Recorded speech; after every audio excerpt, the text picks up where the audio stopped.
Today I would like to present my research that is about the widening access of Roma in the global knowledge economy. Mainly my initial title is like Roma accessing higher education. But as we know that the shifts from I would like to talk about this knowledge economy first because we are living in at the moment, because the shift from the industrial era to the information and knowledge era that we are living in now, where the knowledge is the key point for economic growth and it is the key economic resource. But there is some issue for people who are poor, like this picture, how they are going to access the knowledge economy and to be competitive on the market. If their main priority is not the knowledge, their priority is survival.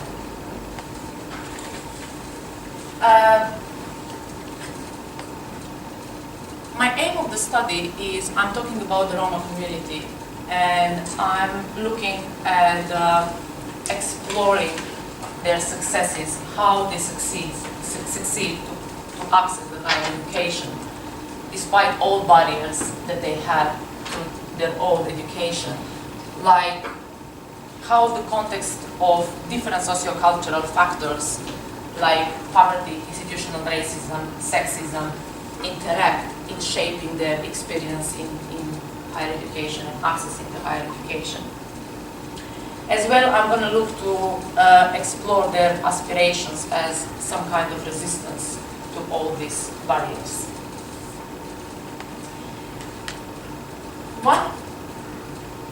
I would like also to, before I start talking about their barriers, to say also who are Roma. Because my assumption as somebody who is coming from that community is that everybody knows who are Roma. But I came across here that it's not like that. Roma actually is the largest ethnic minority in Europe. The estimation is about 12 million people in Europe. And they have a long history of social immobility, marginalization, exclusion, and discrimination in the key areas, for example, like education, employment, housing, and health. Education is of vital importance in combating the social exclusion. And historically, the education received by Roma children in Serbia was of poor quality, with very high dropouts, that resulted in 1% of Roma from whole population being in the tertiary education, in comparison with the majority, who are 16%. And you can see the discrepancy between these percentages being in the tertiary education. However, few Roma managed to finish successfully the pre-education, pre-university education. And this is why I was doing these interviews with those students who succeeded, that are only few in Serbia. Having successful completion of pre-university education doesn't mean that their challenges end there, especially when it comes to financial struggle. I put some quotes from my participants in interviews just to illustrate what are the struggles that they are facing. And this shows how their financial struggle in their early education affect their experience through the whole education, and how affect also their access in higher education.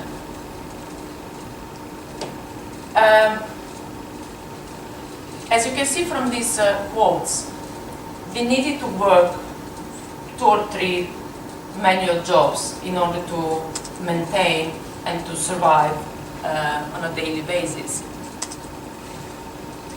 Another key factor that is racism, and actually was, through the interviews, was shown as bigger even than the poverty, especially when it comes to institutional racism. And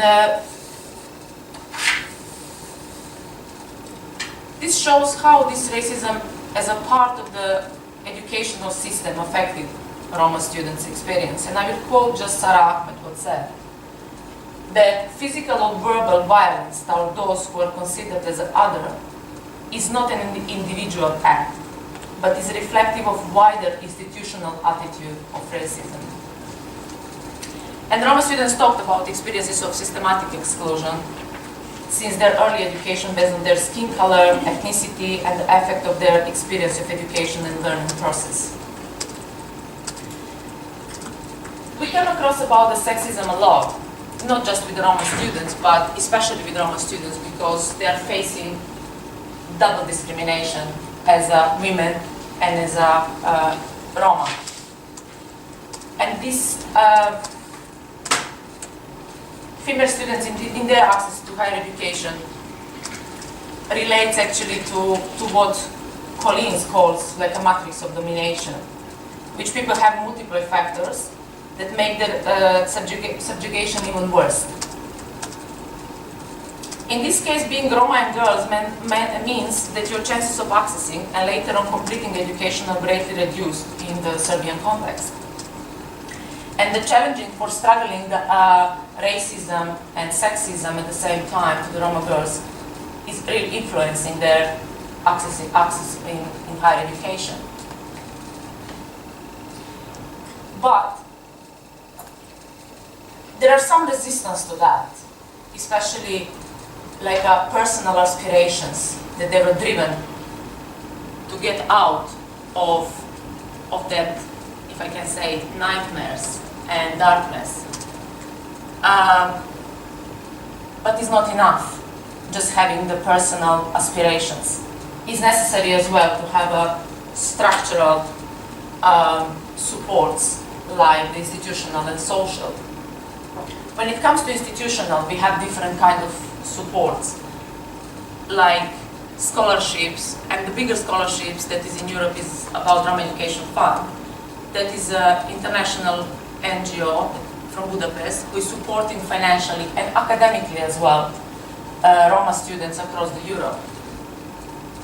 Another thing that we have affirmative action in many European countries. In Serbia, that is based on the quotes, is a 2% of those who apply. That means that is very small number of Roma who can have reserved place. And another support that is Roma Versitas program is something that was initiatives from Roma Education Fund who is trying to support to this program Roma students trying to build their, to keep their identities and build their identities, and also financially to support them to be able to access the higher education. Roma Versitas is not just focusing on higher education, they are focusing as well on trying to help them to finish their secondary schools and prepare them academically to pass the entrance exam. Of course, that this all institutional support, there are some limitations, like affirmative action, for example, in Serbia, that in that two quotes we have is not just reserved for the Roma, but is also for other minorities, and like, for example, disabled people, like other minorities that we have, and that means that it's not just 2% of those who apply, is even less than that, and is not regulated by legislation. That means that some of the universities, they can say no. Like in Serbian context, the University of Law, who rejected constantly in the last many years, I mean in the last maybe 10 years, they rejected to accept the Roma students. Of course, there are other social supports like friendships, peer support. It is very important, and mentoring. We have like mentors now, like assistants of the teachers who are supporting and facilitating between the Roma students and teachers, helping Roma students to integrate in the classroom.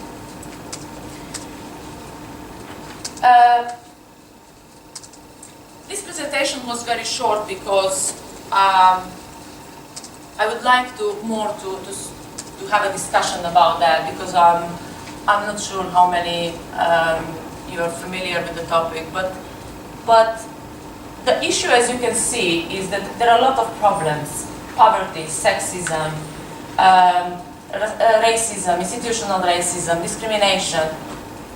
But despite all these things, there are also some progression, like institutional support, as you could see.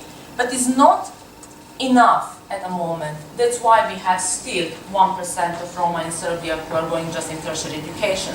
That's why it's necessary, not just all initiatives to be focused on the trying to support Roma. Yes, it's necessary, but parallelly it's necessary as well to be institutionally we to have open door and open space for being able to integrate, because you can't if you are not, if the society and the knowledge is not fixed. Thank you very much.